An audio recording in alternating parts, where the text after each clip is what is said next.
In the heart of the territories where the land is as unforgiving as the secrets men keep, survival is a prayer whispered on the wind.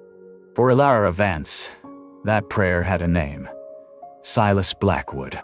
He was a rancher looking for a wife, a man carved from the rock and silence of the high plains.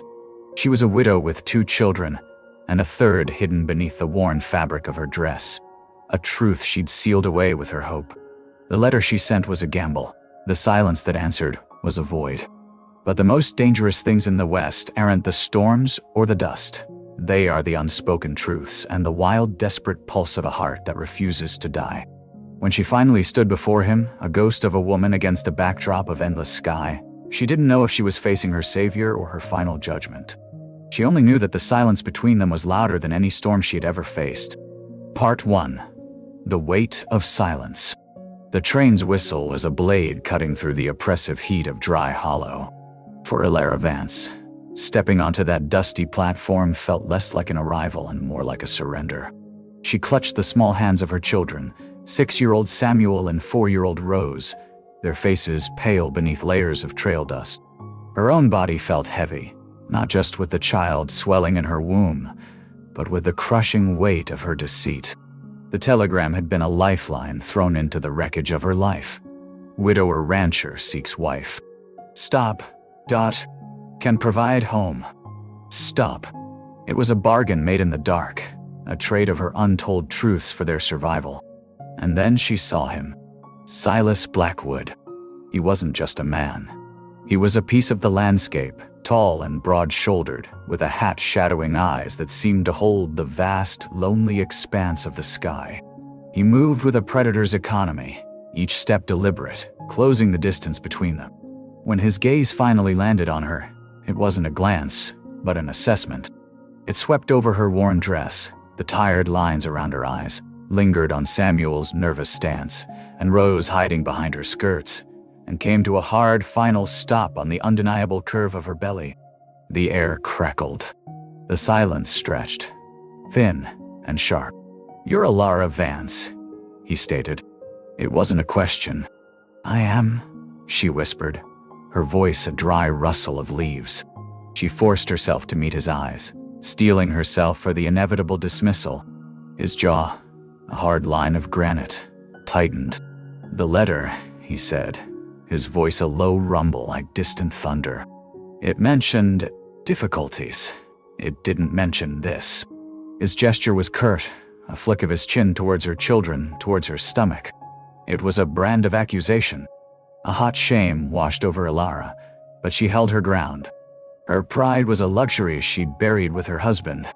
"The letter told you I was a widow in need. These children and this one." She placed a protective hand on her belly, "are my need. They are not a footnote to my grief, Mr. Blackwood. They are the very heart of it." For the first time, something flickered in those stone-gray eyes. Not pity, but a spark of something unreadable, something fierce. He looked from her defiant face to the children who watched him with a mixture of fear and awe. He was a giant in their small world. He inhaled sharply, the sound raw in the quiet air. He should have turned away. He should have sent her back on the next train, a ghost returning to her own ruin. Instead, he gave a single curt nod towards a battered wagon nearby. "The sun's setting. The ride is long." Ilara's breath hitched. You're not sending us back?" He finally looked at her fully, and the intensity in his gaze was a physical force. It pinned her, stripped her bare, and saw right through the lies to the desperate, beating heart beneath. "I made a promise to a woman in a letter," he said, his voice dangerously soft. "I'll see it through. Get in the wagon." He turned without another word, his back a rigid wall of resolve. Ilara, trembling with a relief so profound it felt like pain, gathered her children and followed him. As they climbed onto the hard wooden bench, she felt his eyes on her again. It wasn't a look of kindness. It was a look of possession, as if he'd just claimed a stray wild thing and was now deciding what to do with it. The silence that fell as the wagon lurched forward was no longer empty. It was filled with the weight of his decision and the terrifying, unspoken question of what it would cost her. Part 2. The untamed land, the untamed heart. The journey to the Blackwood Ranch was a descent into a wilder, more primal world. The trail was a scar on a landscape of raw, bruised hills and skeletal trees clawing at a sky the color of old blood. The wind was a living thing, moaning through the canyons, whipping Alara's hair across her face and stealing the warmth from her skin. Beside her, Silas Blackwood was a statue of grim purpose, his hands sure on the reins, his eyes fixed on the horizon. He didn't speak, and Alara, lost in her own storm of fear and gratitude, didn't dare to. Samuel and Rose, exhausted, huddled against her, their small bodies a fragile shield against the vast, intimidating emptiness. As dusk bled across the sky, casting long, monstrous shadows, a wolf howled in the distance, a lonely, chilling cry that echoed the desolation in Alara's soul. Rose whimpered and buried her face in Alara's skirt. Instinctively, Silas' hand moved, resting for a bare second on the stock of the rifle propped beside him. "It's just the wind's music," he said, his voice still rough, but the words were for the child. Nothing to fear. It was the first crack in his armor of silence. Alara looked at his profile, the hard angle of his jaw, the unyielding set of his mouth. This man was all sharp edges and coiled tension. "You're used to it," she stated quietly. "The loneliness." His head snapped towards her, his eyes blazing in the fading light. "And you're not?" The question was a challenge, sharp and pointed. "I was never alone," she countered, her voice gaining strength. "I had a life, a home filled with noise and love. The fire took the noise, the fever took the love, but I was never alone." His gaze dropped to her belly, then back to her face. The air between them thickened, charged with an energy that had nothing to do with comfort, and everything to do with a raw, elemental recognition. He saw a survivor. She saw a man who had made solitude his fortress. "This land doesn't care for noise or love," he said, turning his attention back to the trail. "It cares for what endures. It takes what it wants and leaves the bones for the wolves." "Then I'll have to be stronger than a wolf," she retorted, a spark of her old fire returning. A ghost of a smile, so faint it was barely there, touched his lips. It was a startling sight, like a wildflower blooming on a rock face. "Maybe you will," he murmured, more to himself than to her. When the ranch finally came into view, it was a dark silhouette against a sea of stars. A single lamp glowed in the window, a tiny, defiant pinprick of light in the overwhelming darkness. It looked less like a home, and more like an outpost at the end of the world. As he helped her down from the wagon, his hand engulfed hers. His touch was not gentle. It was rough, calloused, and sent a jolt of unexpected heat through her. His fingers lingered for a moment too long, a silent, possessive pressure before he let go. In that brief contact, a new, unspoken language was born between them, a language of need, of power, and of a wild, dangerous curiosity. The house might be a shelter from the wind, but Alara suddenly understood that there would be no shelter from the man who inhabited it. Part 3. A fire in the hearth. The inside of Silas's house was like the man himself, sparse, functional, and stripped of all softness. The air smelled of wood smoke, leather, and a deep, abiding solitude. A fire crackled in the stone hearth, the only source of warmth and welcome in the room. He showed her to a small back room, furnished with a simple bed and a chest. "It was meant for a wife," he said, his tone flat, devoid of emotion. "The children can have pallets by the fire. And me?" Alara asked, her chin high. His eyes met hers across the shadowy room. "The bed is yours. I don't sleep much inside." It was a dismissal and an intimacy all at once. He was giving her the heart of his home, yet keeping himself separate, a wild thing that prowled the edges of the life he had just invited in. That night, Alara lay awake, listening to the house groan around her, and the sound of Silas' restless pacing on the porch. He was a caged animal, and she and her children were the invaders of his territory. The next days fell into a fragile routine. Alara cooked and cleaned with a fierce, determined energy, turning his stark house into a home, one scrubbed floorboard at a time. She mended his torn shirts, her needle and thread weaving a silent story of care into the fabric of his lonely life.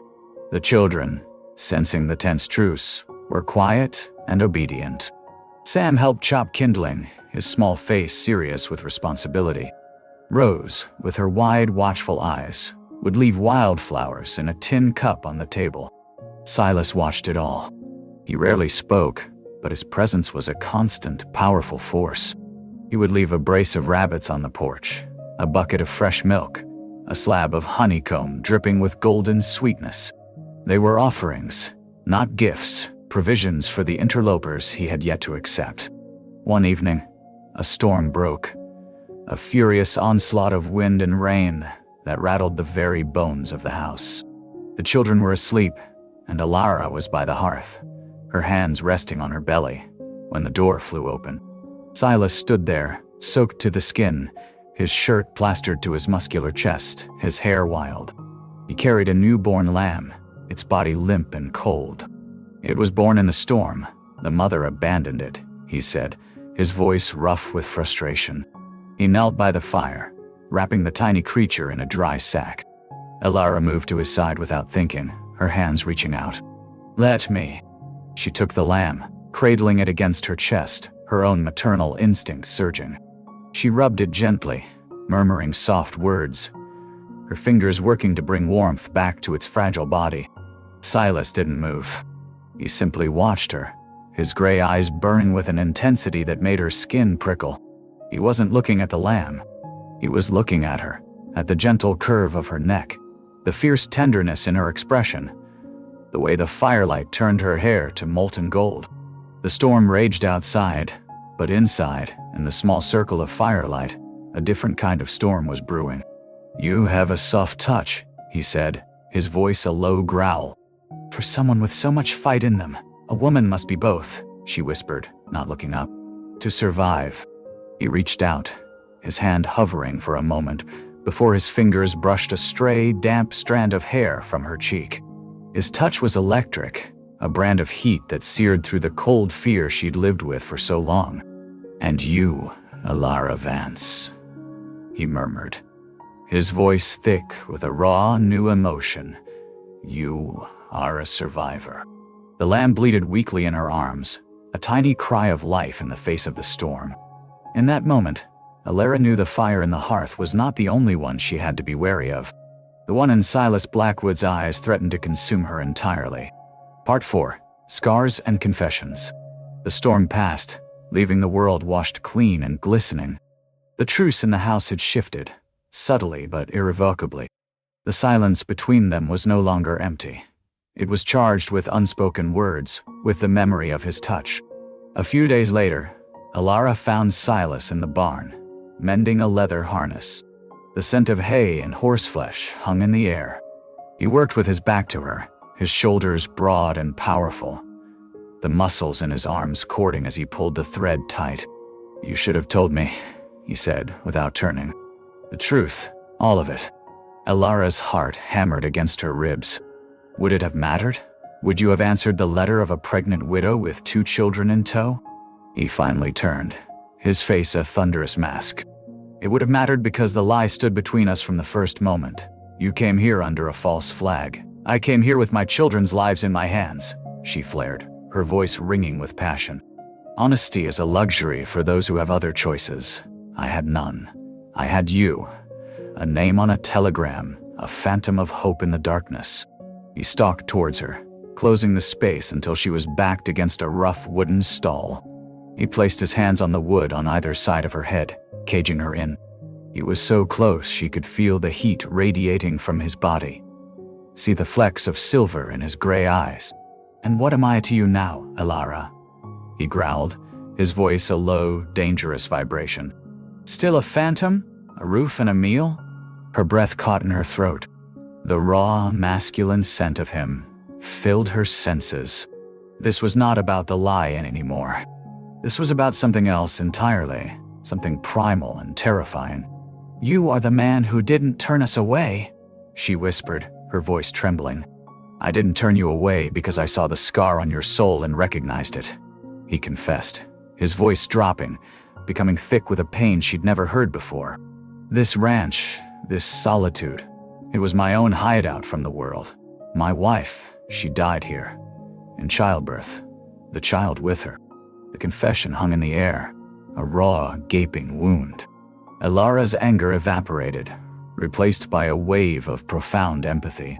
She saw him then, not as a hard, unforgiving rancher, but as a man shattered by a grief so immense he had tried to bury himself in silence. Without thinking, she raised a hand and laid it on his chest, right over his heart. She could feel its frantic, heavy beat beneath her palm. Silas, she breathed his name for the first time. His eyes closed, his face contorting in a spasm of pain. He leaned his forehead against hers, his breath warm and ragged against her skin. "I swore no woman would ever suffer in this house again," he rasped. "And then you appeared on my doorstep, carrying the very ghost I've spent years running from." "I am not a ghost," she said fiercely, her fingers tightening on his shirt. "I am here. We are here." He pulled back just enough to look at her, his eyes blazing with a desperate, wild hunger. "Damn you, Elara," he whispered, and then his mouth crashed down on hers. It was not a gentle kiss. It was a kiss of desperation, of rage, of two lonely, broken people colliding in the dark. It was raw and punishing and breathtaking, a branding of his pain onto her soul and her survival onto his. When he finally broke away, they were both gasping, the world tilting on its axis. The scars were still there, but for the first time, they were no longer alone with them. Part 5. The town's verdict. Word of the pregnant widow and her 2 children at the Blackwood Ranch spread through Dry Hollow like a prairie fire. The whispers followed Elara like shadows when Silas insisted they go to town for supplies. She was a spectacle. The fallen woman, the mail-order bride who'd brought scandal to the doorstep of the town's most notorious recluse. As they walked down the dusty main street, Elara kept her head high, her hand resting protectively on her belly, Sam and Rose clinging to her skirts. Men stared, and women whispered behind their hands. It was a gauntlet of judgment. Silas walked beside her, a thundercloud of a man. He didn't acknowledge the stares or the whispers. His focus was solely on her, a silent, unwavering shield. His presence was a declaration. She is with me. She is mine.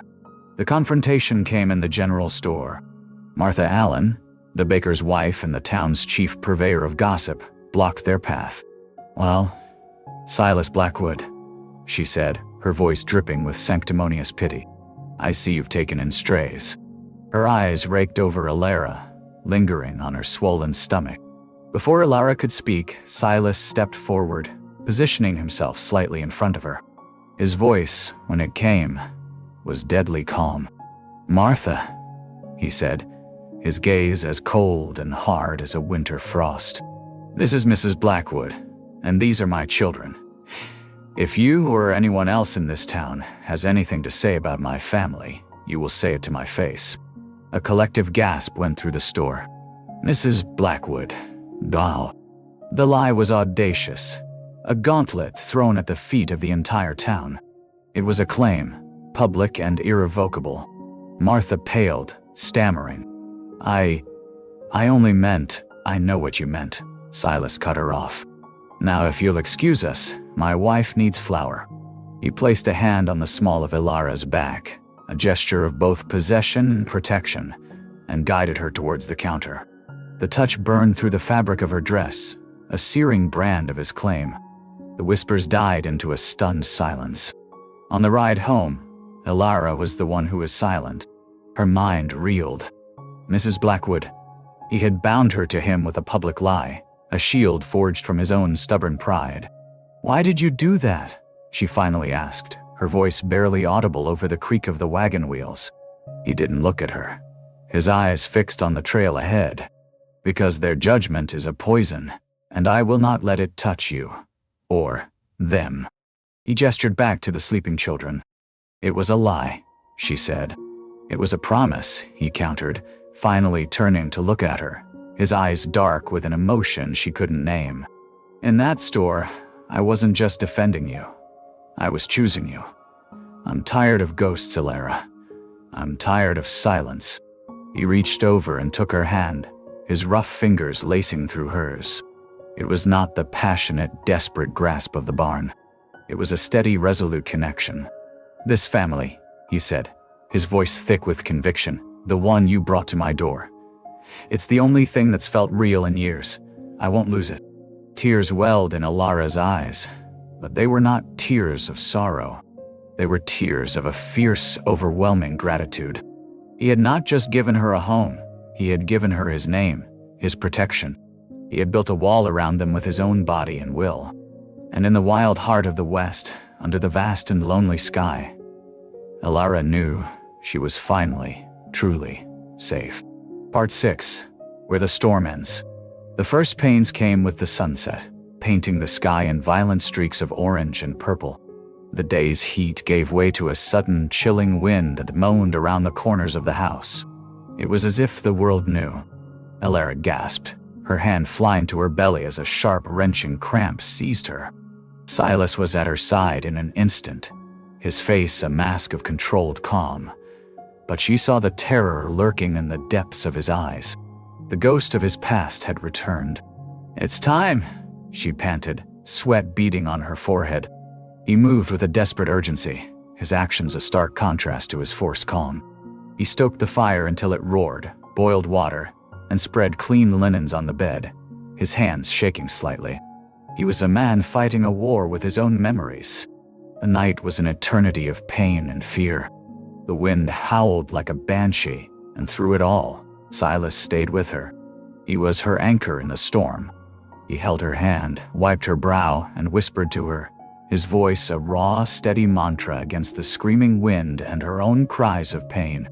"You're not her, Alara," he rasped, his face close to hers, his own agony mirroring her own. "You are stronger than any storm. You fight. You hear me? You fight." He wasn't just coaching her. He was pleading with her, fighting the ghost of his dead wife in the birthing room. He was fighting for Alara, for the family she had brought him, for his own second chance at a life that wasn't shrouded in silence and grief. At dawn, as the storm finally broke and the first, pale light of morning filtered through the window, their son was born. He came into the world with a lusty, furious cry, his tiny fists already balled as if ready for a fight. Tears streamed down Silas's face as he wrapped the baby in a blanket and placed him in Alara's arms. They were tears of relief, of exhaustion, of a grief finally laid to rest.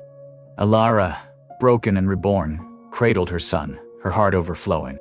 "He looks like you," she whispered, touching the baby's shock of dark hair. Fierce. Silas knelt by the bed, his large, rough hand gently touching the baby's cheek. "What will we name him?"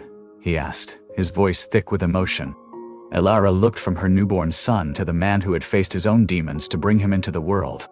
She saw not a phantom of hope, but the man she loved with a wild, desperate passion that had taken root and bloomed in the most desolate of soils.